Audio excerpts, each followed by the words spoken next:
out my window, sun shining bright. What's good, y'all? Welcome back to the channel. Your boy Reese. Finally, no hat. Finally got my hair done, you know what I'm saying? But last night, Boston took that L to Miami again. This is a 2-0 series, bruh. Miami is up 2-0. An 8th seed up 2-0 in the conference finals.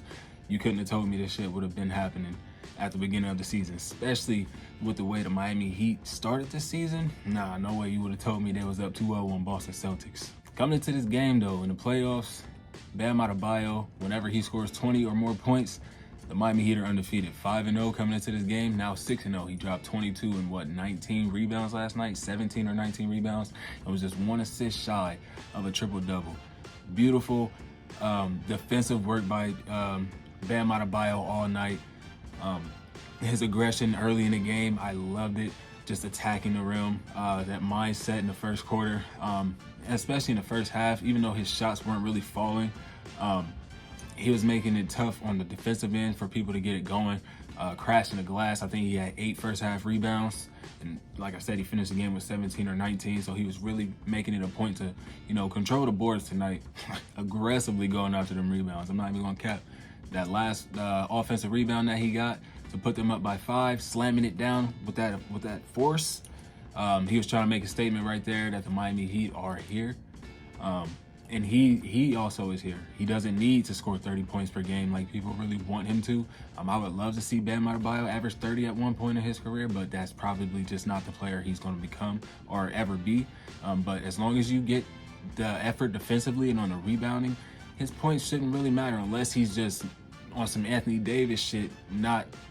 Anthony Davis is a dude that has averaged nearly 30 points in his career. If not, I don't know if he ever actually hit the 30-point threshold, but dude has averaged 28 or more points in his career. So that's why we give the shit to Anthony Davis that we do, because we know what he can do. Bam Adebayo, we see the flashes that he has, scoring abilities, bro, but that's not really, he's more of a complete player. He can play make just as well as he can defend. Down there in the paint, he's not someone that you really want to give easy looks to, especially in the mid-range. Dude can knock down mid-range as well. So tip my hat off to Bam Adebayo if I was wearing one. But Caleb Martin in this game, like I said, he, Gabe Vincent, or a guy like Max Strus would be the X factor in this series. So far, it's been Caleb Martin. Dude had 12 points in the first half. I think they all came in the second quarter at that. Finished the game with 25, the second leading scorer for Miami, bro. He led all scorers going into the fourth quarter. Oh, well, for Miami at least. He led all Miami scorers going into the fourth quarter. I said it once, I'll say it again. Dude hits the shots when they need him to the most, bro. When they really matter, when Miami Heat is desperately looking for somebody to, save the run or, cool off the run. In this game, that was Caleb Martin for them all night. Duncan Robinson has some, run killers as well, hitting some big-time threes off the screen. He was 3 for 6 from deep tonight. 15 points for the game, bro. I like the way that he was coming off some screens and knocking down the shot. And Jimmy freaking Butler, bro. That's the staple for him in this series. Kevin Harlan gave him that nickname, Jimmy freaking Butler, because he can't say the other word. But just in that first half, dude was 5 for 12. It wasn't looking terrible, especially when you consider what he was doing defensively and just being able to gravitate the offense when he is driving, collapsing the defense, and being able to kick it out for corner threes to Caleb Martin or Duncan Robinson, Gabe, and guys like that, being able to collapse the defense and make a play. He was exerting hella energy though. At the end of the first half, he was absolutely gassed. I'm pretty sure he played almost every minute of the first half. I think he had a 3-minute, 4-minute rest in between quarters. But other than that, Jimmy Butler played the entire first half, essentially the entire game. That's what he's going to do, though. That's what they need from Jimmy Butler. If they want to get to the finals, they are just 2 games away. So, Jimmy Butler's been doing his shit, bro. He's been on his shit. This is not, we expect Jokic to dominate the way that he has and being able to lead his team and carry. He's a 2-time fucking MVP. It is to be expected. But for Jimmy Butler to do this shit from the 2 play-in games, the first series against the Milwaukee Bucks, although Giannis was missing, he was tearing Drew Holiday the fuck up. Chris Middleton, he was tearing that nigga up. In the paint, Brook Lopez, he was tearing him up. So Jimmy Butler being consistent as he has throughout this entire playoffs is the reason why the Boston Celtics are down 2-0 right now. Grant Williams, quote unquote, poked the bear. I think Jimmy would have woke up regardless. That's just the kind of guy he is. When it comes down to that clutch time, that's what the hell he does. He's a clutch player. He's going to wake up at the right time. That's exactly what he did. It wasn't a crazy scoring fourth quarter. I think he had like 9 of the last however many points, but definitely his energy and his effort in that fourth quarter really saved this game. And then Jaylen Brown, I'm an avid supporter of Jaylen Brown. I know a lot of people think he's like this second fiddle type of guy, and that may be true, but he's still an all NBA player. Dude is an all-star. He's been to a conference final, what, 5 times now?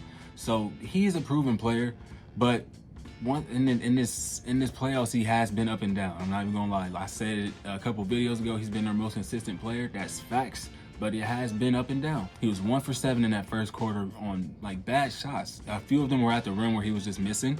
But like the jumpers that he was taking in that first quarter, he should have been passing them up. I'm gonna be real with you. Finished the first half just 3 for 11. I didn't even care to look what he finished with. I think it was like 16 points the last I saw. Sold my parlay. I'm not even gonna cap.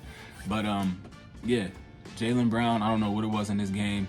I think it was him not having that mask on. That mask really do it for him. I'm not even gonna lie to you. That mask really does it for him, bro. And Jason Tatum, the other J&J, assertive and aggressive to start the game. Really active. He scored or assisted on 4 or 5 Boston's first made baskets. 12 points in that first quarter though. Hitting some really tough shots. I mean, some really tough shots. Just 14 at the half, but he scored 10 straight for Boston in that third quarter on a nice little run to give them a decent lead. Yeah, it was a 12-2 run in that third quarter. He actually finished with 15 in that quarter. So going into the fourth, I'm like, oh yeah, Jason Tatum's hot. This is about to be. They were looking to run away with it because how hot Jason Tatum was. Going back to that Game 7 against Philly, you couldn't have told me he wasn't about to have the same kind of performance in that fourth quarter last night that he did in Game 7 against the 76ers. But once again, he was getting shots up, but they were, some of them were foul, so they didn't really count as field goals. But I think he only took like 2 shots for the entire fourth quarter. The rest were free throws, and he missed them 2 shots. Jaylen Brown, just the same. Going back to Game 1, last game, not a single field goal attempt for Jason Tatum in that fourth quarter, but then Jaylen Brown was 3 for 7, and they combined for 12 points. Those 6 for Jason Tatum came at the free throw line. Once again, he did the same tonight. I think he had 8 in the fourth quarter from the line. So I don't know what it is. That fourth quarter is just not his time right now when he's supposed to be. I don't know, because he was facilitating, he was playmaking. It wasn't like he was just out there, but at the same time, he has to do what Jimmy Butler is doing. If you're the best player on the court, bro, you have to prove it in that time. You're down 2-0. They took both games at home. Both of them. Y'all completely lost home court advantage.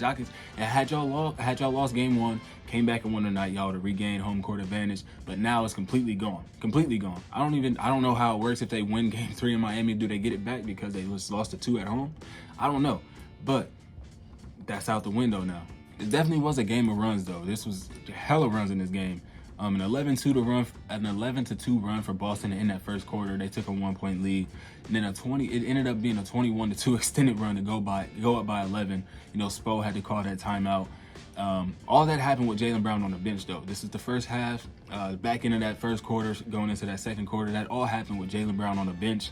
Jaylen Brown checks back in, and Miami literally flips the run, a 19-2 run to take a 5-point lead, and they were up 4 at halftime. So. I'm not going to say Jaylen Brown was the reason for that, but, whatever was in that lineup with him off the floor, I can't remember. I'm pretty sure it was Grant Williams, Jason Tatum, Al Horford, Robert Williams, and Derek White.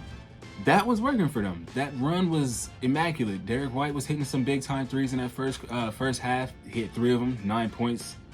Obviously, 9 points off of those splashes. But, yeah. Miami had a few runs themselves to close out the game. They went on a 24-9 run, bro. 24-9. I think they were down by 8 or at some point in that fourth quarter, before the little Grant Williams, Jimmy Butler shit happened. Went on a 24-9 run to close out the game and win by what, 6? Teams that have gone up 2-0, teams that go up 2-0 in a series, win it 92% of the time. So.